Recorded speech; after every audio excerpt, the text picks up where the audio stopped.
오늘 에레미야 이제 28장 강해인데 거짓 선지자 하나냐에 대해서 이제 다루고 있는 내용이에요. 이 거짓 선지자를 이제 소개하기를 기브온 아술의 아들 선지자 하나야가 여호와의 성전에서 제사장들과 모든 백성이 보는 앞에서 내게 말하여 이르되, 이렇게 시작이 돼요. 자, 그러면 오늘 이제 중요한 것은 선지자는 뭐고 제사장은 어떤 역할을 했느냐. 제사장은 제사를 지내는 역할을 하는 게 제사장인데, 이때 하나님 앞에 드리는 제사법이 5가지였어요. 레위기에 보면은 번제, 불에 태워서 하는 거죠. 소제, 갈아서 하는 거예요.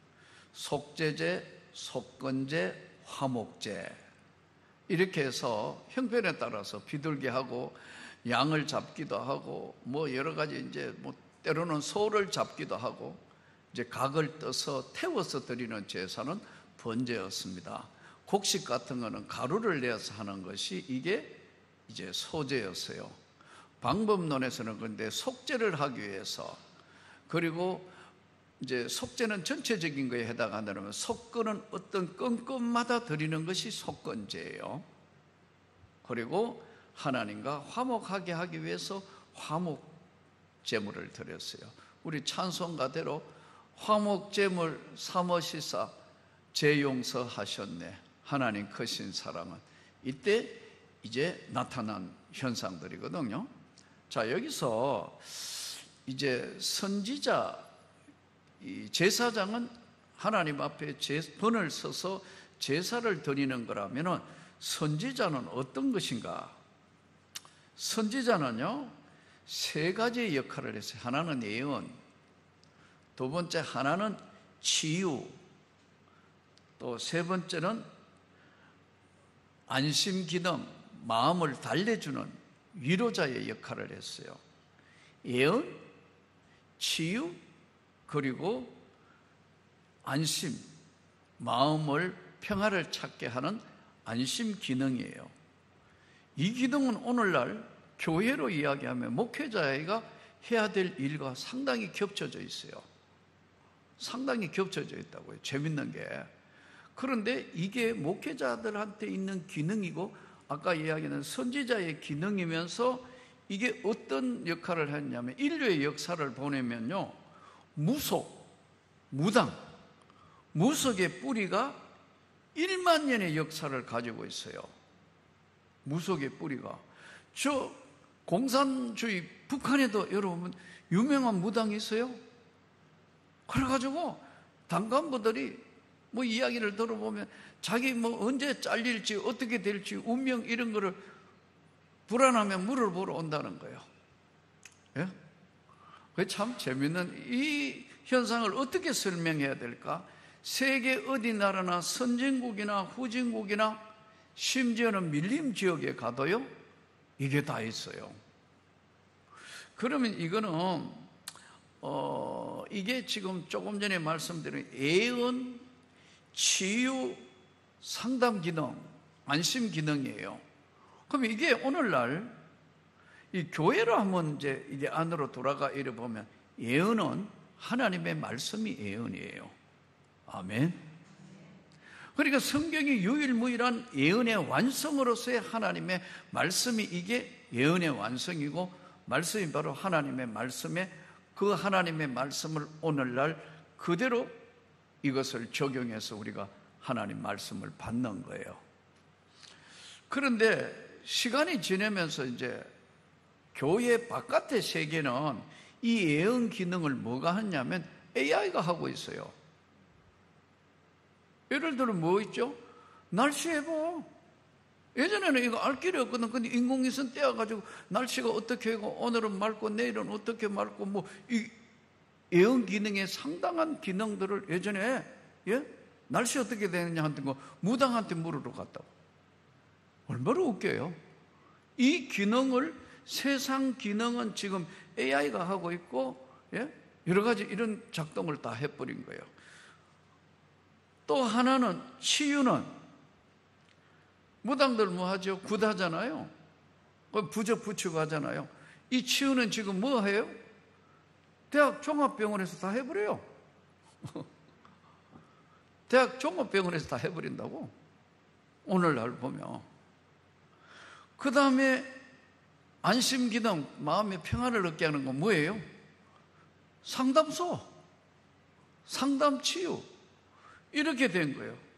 그러면 오늘날 교회와 목회자에게 맡겨진 기능, 이 세 가지가 그대로 있습니다. 예언기능, 치유기능. 치유는 우리가 하는 게 아니에요. 예수의 이름으로 치료받는 거예요. 저도 이 35년을 사역하면서 정말 이거 고칠 수 없다는 사람들 어떨 때 기도하면 남을 입었기 때문에 막 흥금도 하고 그러잖아요. 이거는 하나님이 하시는 거거든요. 인간의 영역이 아니에요. 신의 영역에서 오는 예수의 이름의 능력이 사도행전 말씀대로 그 예수의 이름이 오늘 너를 고쳤다는 거예요. 여전히 2000년 역사에서 우리 주님은 살아계신 하나님의 역사로, 성령의 역사로 치유함이 나오는 거예요. 예언? 아까 말씀, 하나님의 말씀이 오늘날로 확대 재생산되어서 던져지는 메시지가 설교 하나님 말씀이에요. 그래서 이 설교는 사실은 은혜 받은 자가 해야 되는 이유가 여기 있어요. 왜냐하면 본인이 직접 하나님 만났던 경험이 없는 거는 공한 소설 이야기가 되는 거예요. 사실. 그래서 이게 굉장히 중요한 거예요. 세 번째 기능인 안심 기능, 마음의 평안을 위해 심리 상담하는 거, 심리적인 상담을 해주는 거, 생명의 전화 이런 거 하잖아요. 이런 거 함으로써 이제 마음의 안정을 찾게 하고 또 무너질 것을 이제 다시 하나님 앞에 돌아오게 하는 역할을 하는 것이 바로 오늘 목회자 기능이고 이러한 것들이에요. 자, 그러면 무당들을 이렇게 이야기를 만나서 이야기도 해보고 뭐 무당들 하다가 이제 돌아온 사람들도 이야기를 들어보면 특징이 있어요. 신딸, 아니 딸들, 남자 같은 경우는 박수무당이잖아요. 신딸로 정해졌다. 신딸로 정해져가 신을 안 받으면 이 무당들의 특징은 신병을 앓고 괴롭히거든요. 그는 다른 영, 악한 영, 이 영의 세계는 악한 영과 하나님의 영, 성령이 역사를 하신단 말이에요. 근데 성령은 우리에게 주시는 것이 기쁨이고 영광이고 감사예요. 이 무당들에게 오는 것은 신병, 위협, 안 받으면 막 공격하는 그런 상태예요. 재밌는 것은 무당 집단들이 모여 있을 때요, 오래된 무당도 있을 거 아니에요. 금세 신받은 무당도 있을 거 아니에요. 그건 참 재밌는 거, 금세 무당 신받은 이 신딸이라고 그러는데 이 신딸이 막 역사를 해요. 그런데 코치는 누가 하냐 하면요, 고참 무당들이 해요. 재밌다고. 이 세계도 그 세계도 참, 난 은혜 받기 전에는 뭐 이런 세계가 다 있나 했는데 은혜 받고 나니까 이해가 돼요. 이해가 된다고. 예? 왜냐하면 영의 세계는 통하는 것이 있기 때문에. 그래서 에레미야가 되고 싶어 된 거예요. 하나님의 말씀이 에레미야에게 임하니라 이렇게 나오잖아요. 하나님의 말씀이 이사야에게 임하니라 이렇게 나오잖아요. 그렇게 뺀들뺀들한 요나에게도 하나님의 말씀이 아미떼 아들 요나에게 임하니라 했다. 그래서 이게 선지자는 자기 노력으로 되면 안 되는 거예요. 선지자는 하나님의 지명 선택이에요. 하나님의 지명 선택이라고. 근데 지금 오늘 거짓 선지자 하나야에게 나오는 이야기는 이게 두 가지로 해석하는데, 하나는 처음에는 지명 선택을 받았을 수도 있다. 근데 다음에 영이 흐려지니까 거짓 영에 잡혀서 거짓 예언을 하는 것이다 는 학설 하나. 두 번째 학설은 아예 이거는 하나님이 임하지도 않았는데 스스로 자기가 하나님 임했다고 하면서 나타난 선지자다. 자칭 선지자. 이거는 하나님 앞에 선택은 받았는데 바뀌어진 선지자다. 이 두 가지 학설이 계속해서 지금까지 주장되고 있어요. 이거는 신학자들 목으로 두고요. 자, 보세요. 이 거짓 선지자 하나냐에 대해서 이제 이야기를 하는데, 우선 이제 선지자에 대해서 이야기를 말씀을 했으니까요. 그러면 오늘날 가장 중요한 것이, 교회에도 여전히 하나님 말씀은 살아 계셔서 운동력에 있어서 좌우의 날성근과 같이 관절과 영을 찔러 쪼개기까지 하신다. 히브리서 4장 12절 말씀대로 하나님의 말씀이 살아 계셔서 그대로 역사를 하신다는 거예요. 예언 기능이에요. 이 설교가 하나님의 말씀의 예언 기능이 강력할수록 영혼을 변화시키는 힘이 나오는 거예요. 두 번째, 치병, 아까 얘는 질병을 고치는 치병의 역사. 이거는 인간이 하는 게 아니에요. 인간이 하면 다 권칙이에요.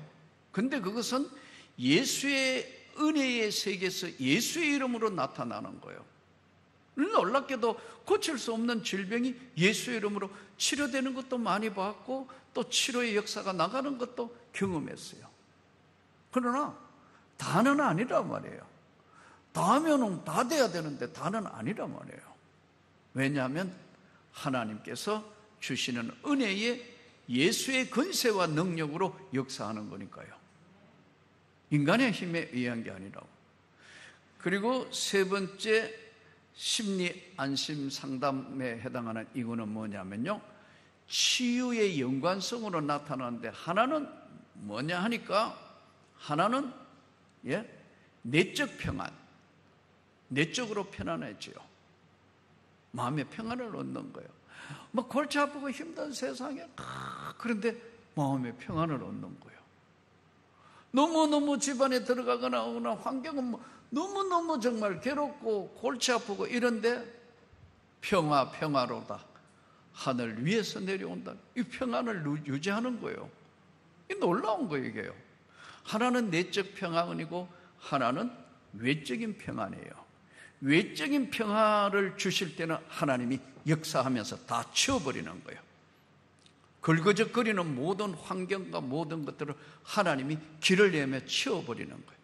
이게 외적 평화고, 하나는 내적으로 누리는 평화예요. 이때 나타나는 평안, 그래서 이걸 뭐라 하냐면 성경에는 살롬, 신의 평화가 당신에게. 제가 아랍에 돈벌이를 가보니까요, 얘들은 만날 때마다 꼭 하는 게 있어요. 아랍어가 이게 세계적인 영어, 스페니시, 그 다음에 아랍어예요. 전 세계 아랍말 쓰는 사람들이 꽤 많거든요. 그럼 꼭 이렇게 이야기해요. 살람 알리쿰, 마리쿰 샬람 이러거든요. 당신에게 신의 평화가. 그러면 그 사람도 당신도 신의 평화가, 이런 얘기예요. 살람 알리쿰, 마리쿰 샬람, 햄둘라, 인샬라, 신의 뜻이라는 거. 인샬라. 근데 얘들은 참 편안해요. 잘 돼도 인샬라, 못 돼도 인샬라, 지각해도 인샬라. 그래서 인샬라만 다 통하느냐 하니까, 인샬라 그러면요 화를 못 내게 돼 있대요. 그거 참 편리하네. 내가 그래. 인샬라. 지각하면은 인샬라 웃으면서 들으면 막 이거를 징계하려 해도 인샬라, 신의 뜻으로. 오늘 늦게 온 것도 신의 뜻이로, 늦잠 잔 것도 신의 뜻이로, 이래 본다래. 하도 그러니까 이제 인샬라 하지마 한다 하더라고. 하여튼 재밌는 동네가 많아요. 자, 여기서 기독교가 이러한 선지자적인 기능, 아까 예언 기능, 치유 기능, 그리고 이제 안심 기능 하고 있지만, 기독교에만 있는 가장 중요한 게 뭐냐? 거짓 선지자와 그리고 진짜 선지자를 구별하는 가장 중요한 게 뭐냐? 십자가의 죄사함의 구원의 선포예요. 십자가의 구원의 놀라운 선포를 통하여 거듭남, 중생, 성령의 역사, 이 기독교에만 있는 거예요. 무당들 세계는 이게 없어요. 무당의 세계는 예수의 십자가의 앞에 그 은혜의 세계만 선포되면 벌벌 떤다고. 내가 은혜 받고 난데, 그 충성 진보당 그 지에, 우리 지금 진보교회 동네, 오늘 요즘 그 절서 있던데, 절동네 그 뒷동네 그쪽으로요, 무당 사는 동네, 내가 집사 때인데도 막 이게 막 강력하게 역사하니까 내가 가가 다 정리하려고 그랬어요. 무당들이 난리가 났어요. 막 성령께서 강력하게, 이게 참 그때는 또 집사 때 갑자기 성령의 불을 받으니까 이게 절제도 잘 안 될 때고 참 힘들었어요. 그리고 참 또 사람만 보면 자꾸 저 사람 어떻게 되는데 자꾸 말이 나올라 이거 참 힘들었어요. 이제 시간이 지나면서 이제 목사가 되고 긴 시간에 저거 그렇구나 그렇구나 이렇게 깨닫는 거죠. 그러나 이 모든 것 중에 가장 중요한 게 뭐냐? 하나님의 역사는 십자가 복음 외에는 구원이 없어요. 그러니까 십자가 제사함의 은혜가 얼마나 중요하고, 십자가 제사함 뒤에 오는 것이 바로 하나님의 영광의 영생의 세계예요. 그래서 바로 예수 그리스도의 이름의 권능과 바로 예수의 이름으로 주는 제사함이 온 세상에 전파될 때 하나님의 나라가 가까이 오느니라, 이렇게 말씀합니다. 자, 그러면 오늘 이제 하나냐에 대해서 지금 좀 다루고 있는데, 아까 말씀드린 하나냐는 스스로 된 거짓 선지자냐, 아니면 원래 하나님이 지명한 선지자인데 변질됐느냐, 두 가지 학설이 있다 그랬죠. 근데 한 예로 봐서 어디에 가까우냐 하면은, 한 예로 봐서 어디에 가까우냐 하면 사울 왕과 다윗 왕이 등장하잖아요. 사울도 하나님의 선택을 처음 받았습니다. 그렇잖아요? 그래서 막 하나님이 왕으로 세울라 하니까 도망가가지고 이제 막 사람들하고 도망가가 나무 뒤에, 장작더미 뒤에 숨었어요. 이 정도로 겸손했어요. 근데 왕이 되고부터 하나님의 말씀을 점점 이제 거부하는 거예요. 특히 아말렉을 전부 진멸하라 했는데 인간적인 머리를 굴리는 거예요. 하나님 뜻을 묻는 게 아니고 인간적인 머리를 굴려가지고 아말렉의 양들도 살리고 왕도 살려놓고 하니까 사무엘 선지자가, 이 선지자, 하나님이 지명한 아까에는 신적인 세계를 선택받은 사람, 이게 선지자란 말이에요. 와가 그러잖아요. 사무엘이 그러잖아요. 당신이 하나님의 말씀을 버렸으므로 하나님도 당신을 버렸어, 이렇게 된다. 그리고 다시 세워지는 게 다윗이에요.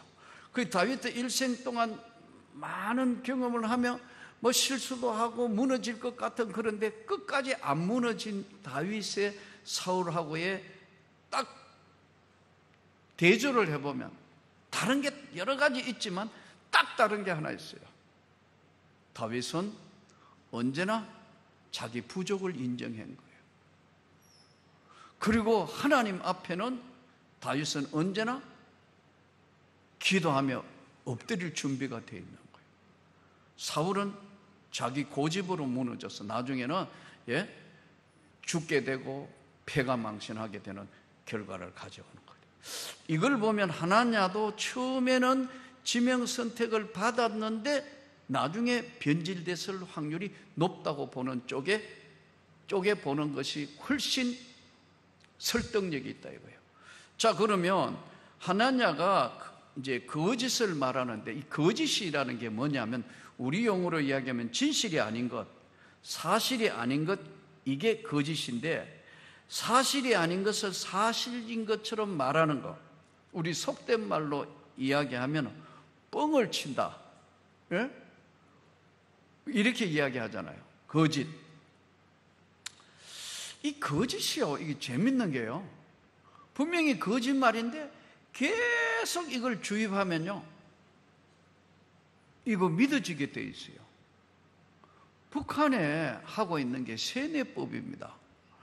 옛날에 김일성이 항일투쟁할 때 솔방울로 던지면 수류탄이 됐대요. 계속 하니까, 아이 때부터 하니까 그래 믿어요. 그리고 축지법을 써가지고 막 날라다녔대요. 요즘은 그런 거 안 한대요. 주민들이 깨어났으니까. 근데 옛날에는 그걸 계속 하니까 그렇게 믿는데 신적 존재예요. 자리에 앉았다가 일어나도 이 몸 건드리고, 사진 가지고 우는 거 봤잖아요. 예? 신문에 사진 깔고 앉으면 큰일 나요. 이게 뭐냐면요, 세뇌가 되니까 이게 가능한 거예요. 세계사에 없는 신적 존재를 만들어 놓은 거예요. 근데 이게요, 계속해서, 아까 계속해서 거짓말도 반복해서 가르치면요, 믿게 만든 게 나치예요. 그래서 다 미쳤어. 사람 죽여도 아무렇지도 않아. 세뇌가 되어버리기 때문에. 유대인은 600만을 학살해도요, 양심의 가책을 못 느껴. 난 명령대로 했는데. 이렇게 되는 거예요. 그래서 이게요, 거짓을 계속 반복, 거짓 이야기를 계속 반복 듣고 하면요, 본인도 거짓말이, 자기 거짓말이 진짜인 줄 착각하게 되고, 듣는 사람도 세뇌되는 이 무서운, 지금 하나냐가 지금 나타난 현상을 이 현상으로밖에 지금 설명할 수가 없어요. 자, 오늘 1절부터 9절은 진실은 지난 후에야 이제 밝혀진다는데, 하나냐는 그러면 왜 거짓 예언을 하게 되었는가? 다음 세 가지로 정리할 수 있는데, 첫째는 영적 교만. 이 영적 교만이 왔을 때는 이제 분별력 상실, 분별력을 상실하고, 또 하나는 판단력이 흐려지게 돼 있다. 영적 교만. 그래서 이 교만은 패망의 선봉이요 넘어짐의 앞잡이라 그랬어요. 두 번째는 영웅심리. 알아주라. 이 영웅심리 무섭습니다, 여러분. 인간에게는 다른 사람보다 훨씬 높이 올라가는 영웅심리가, 이거 굉장히 무서운 심리예요. 그게 나타나니까 거짓 예언을, 자기를 좀 주목시키기 위해서 거짓 예언을 한 거예요. 이게 기가 막힌다. 알아달라고. 세 번째는 다른 영에 사로잡혀. 이 세 가지로 분류할 수 있는데, 영적 교만, 영웅심리, 하나는 다른 영에 잡혀서. 다른 영에 잡히면은요, 이게요, 분별력을 상실해 본다니까. 이단들이 그렇지 않습니까? 도저히 우리가 상상할 수 없는 짓을 한다고. 자, 그러면 가짜 하나냐의 예언의 핵심 내용이 뭐냐? 다음 세 가지예요. 첫째, 제사장과 모든 백성 앞에서 알아주라는 거 아니에요? 그죠? 하나냐의 핵심 내용이 다 들어라. 나를 주목해라. 두 번째, 바벨론 왕의 멍에를 꺾었다. 그러니까 하나님이 더 이상 징계하지 않는다. 세 번째, 바벨론으로 옮겨간 성전 기구 이미 빼앗겼는데 2년 안에 다 되돌아오고, 그리고 포로들도 다 돌아온다. 이 내용이에요. 이걸 한마디로 정리해서 이야기하면 무슨 내용의 이야기가 되느냐 하면요, 재난이 없다, 이런 예언을 해버린 거예요. 그 얼마나 좋겠어요? 지금 죽을 지경인데 재난이 없다 하니까 얼마나 좋아요. 우와, 박수를 치겠죠. 그런데 여기에 반박하는 에레미야의 반박이 6절에 나오는 겁니다. 자, 보십시오. 선지자 에레미야가 말하니라. 아멘. 여호와는 이같이 하옵소서. 여호와께서 내가 예언한 대로 말대로 이루사 여호와의 성전 기구와 모든 포로를 바벨론으로서 이것에 되돌려 오시기를 원한다. 나도 그렇게 되면 좋겠다. 그런데 진짜 그렇게 되면 좋겠다. 그렇지만은 너의 예언은 아까 이야기했죠. 처음부터 너는 선지자가 아니거나 두 번째 원래 선지자였는데 변질이 됐다. 는 메시지를 9절 우리 같이 읽습니다. 평화를 예언하는 선지자는 그 예언자의 말이 응한 후에야 그가 진실로 여호와께서 보내신 선지자로 인정을 받게 되리라. 진짜 예언가 진짜 선지자는 지난 후에야 알 수 있다. 2년 만에 돌아온다 하다가 어떻게 됐나요? 다 끌려가. 몇 번 말씀드린 것처럼 굴비처럼 엮여가지고 다 끌려가 버려. 그런데 2년이 아니고 에레미야가 예언한 대로, 에레미야 선지자가 이야기한 대로 하나님이 에레미야를 통하여 사용하시니까요. 에레미야를 통하여 예언하시기를 70년 뒤에 돌아오는 거예요. 근데 70년 뒤에 돌아올 때 포로로 돌아오고 아까 성전 기명들 다 돌아온다 그랬죠. 그대로 다 돌아오고 바사왕 고레스가 칙령을 내리는 거예요. 이 희한하잖아요. 오늘 2년, 이는 70년. 그러니까 우리가 여기서 알 수 있는 것은 진실은 지난 후에야 밝혀진다. 두 번째 이제 10절부터 17절 하나님의 판결법에 대해서 이제 같이 한번 10절부터 17절 같이 읽겠습니다. 선지자 하나야가 선지자 에레미야의 목에서 멍에를 빼앗아 끄고 모든 백성 앞에서 하나야가 말하여 이르되 여호와께서 이같이 말씀하시니라. 내가 2년 안에 모든 민족의 목에서 바벨론 왕 느부갓네살의 멍에를 이와 같이 꺾어 버리려 하셨느니라 하며 선지자 에레미야가 자기 길을 가니라. 선지자 하나야가 선지자 에레미야 목에서 멍에를 꺾어 버린 후에 여호와의 말씀이 에레미야에게 임하니라. 이르시기를 너는 가서 하나냐에게 말하여 이르기를 여호와의 말씀에 내가 나무 멍에를 꺾었으나 그 대신 새 멍에들을 만들었느니라. 만군의 여호와 이스라엘의 하나님께서 이와 같이 말씀하시니라. 내가 새 멍에로 이 모든 나라의 목에 메워 바벨론 왕 느부갓네살을 섬기게 하였으니 그들이 그를 섬기리라. 내가 덜 짐승도 그에게 주었느니라 하라. 선지자 에레미야가 선지자 하나야에게 이르되 하나냐여 들으라. 여호와께서 너를 보내지 아니하셨거늘 네가 이 백성에게 거짓을 믿게 하는도다. 그러므로 여호와께서 이같이 말씀하시되 내가 너를 지면에서 제하리니 내가 여호와께 패역한 말을 하였음이라.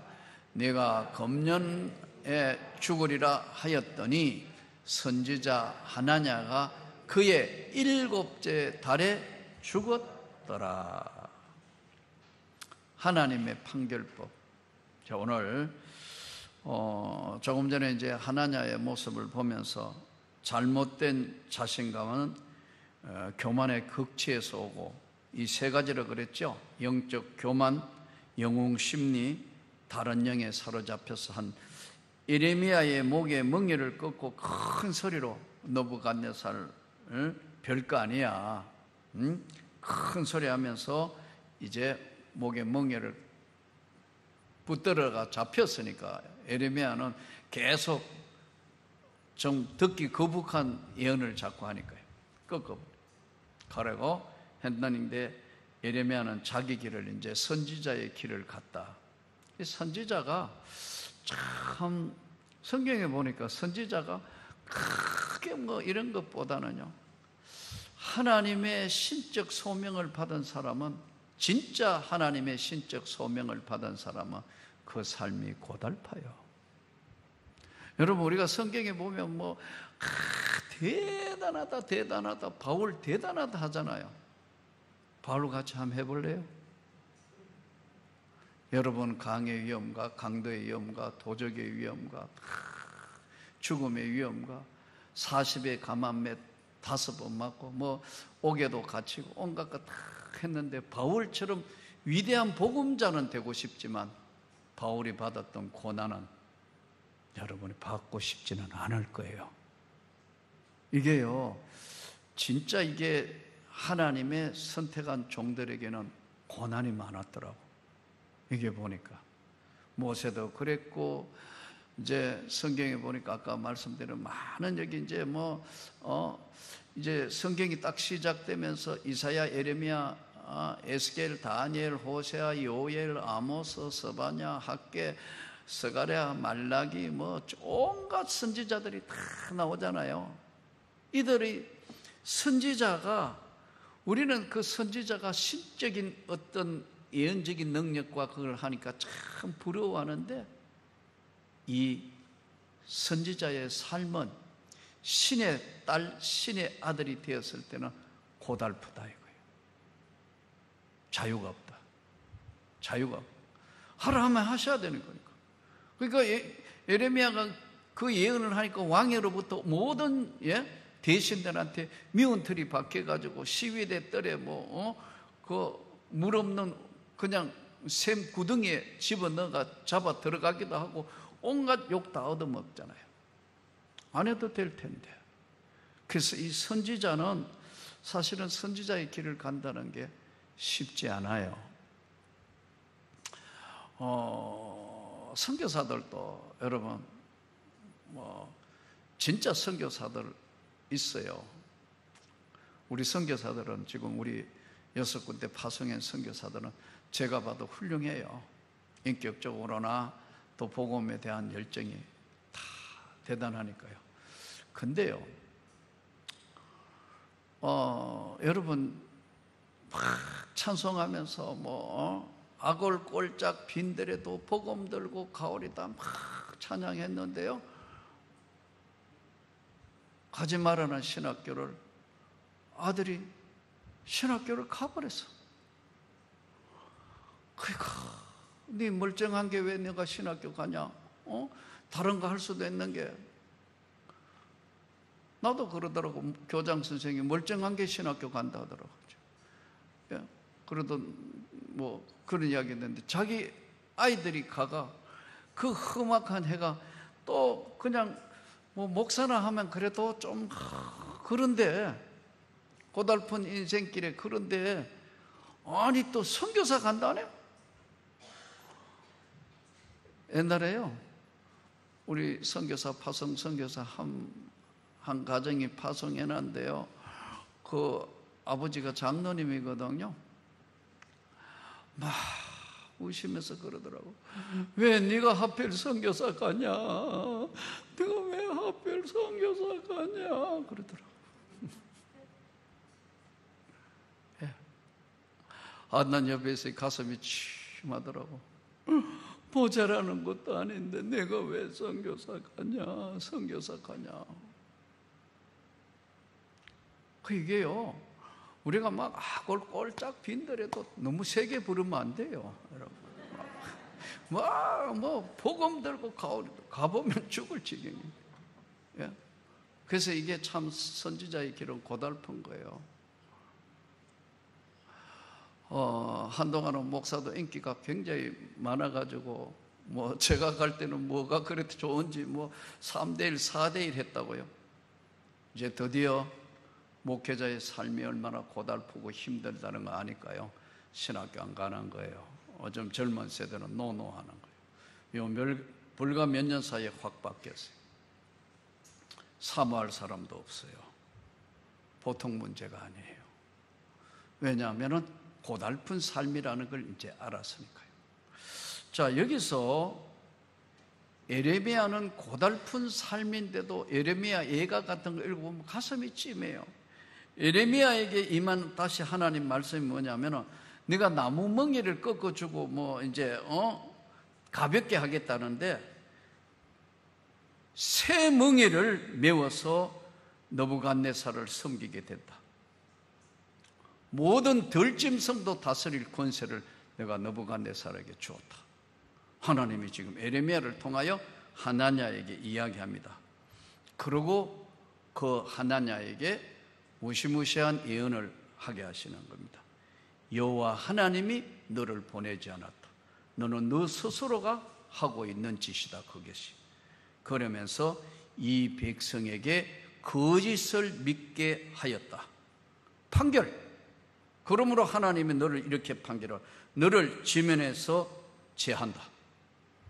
하나님께 패역한 일을 말하였으므로 금년에 죽으리라. 무시무시해. 금년에 죽으리라 하니까 정확하게 7달 후에 그의 7째 달에 죽었더라.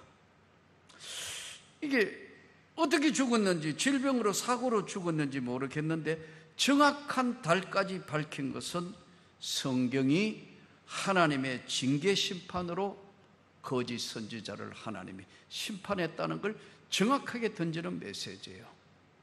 사랑하는 성도 여러분, 오늘 거짓 선지자 하나냐를 보면서 우리가 이 땅에 살면서 정말 어렵고 힘들어도 철저하게 성경 중심으로 살아야 합니다. 철저하게 하나님 중심으로 살 때만 오늘 이 시대를 살아가는 저와 여러분에게 하나님의 음성이 들려지며 하나님의 절대 보호하심이 있으며 하나님께서 우리를 인도한다는 사실을 깨닫고 그 하나님께 영광을 돌리며 이 땅의 삶을 주님께 다 영광 돌리는 삶으로 펼쳐지기를 주 예수 이름으로 축복합니다.